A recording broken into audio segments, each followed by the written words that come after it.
Okay, so following on that, you've got your job, you've passed interview, well done. And now do you declare after you've got the offer? You might be something you do, and by law, the employer has to support you and provide what's called reasonable adjustments.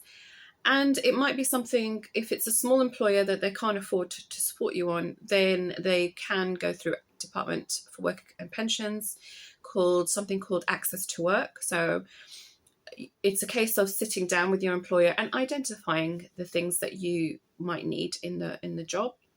However, it might also be that your choice is, I don't want to tell them even now that I've got the job and the offer.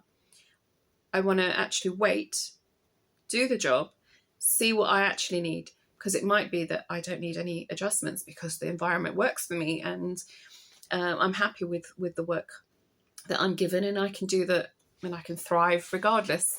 In that case, that's fine. No one needs to know. It's your choice. Again, choice is so important for me to emphasize.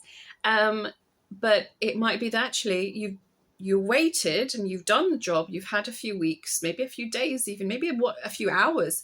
Then you can contact your employer again and tell them, actually, I've assessed these are the things that I need. Could be lighting, could be noise, it could be a position where your office is. There's certain tools that you can be given, and it's just something to explore. It's a very personal thing.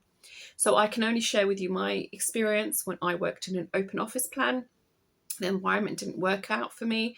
Unfortunately, at that time, I didn't know I was autistic, and I'm talking about several decades ago. So, and my employees didn't know I was autistic. So no one was to blame in that situation. And actually, they were lovely. They tried giving me, I think we all had mentors. So it was nice to have a mentor, something. They called them for some reason pandas. I don't know. I can't remember what that acronym stood for, but so they tried in their own way, and they tried helping me because they identified that I needed help and support because I wasn't being promoted, and I was getting a lot of things wrong all the time, and it was such an embarrassing thing to do. Anyway, so in that case, remember that your needs might change as time goes by. So whilst you might have that first initial assessment with your line manager, assessing what are the needs you currently need, it might be that later on you need to revisit that document and sit back down with the line manager and go through those needs. And it could be just a regular review that you have to agree with your manager.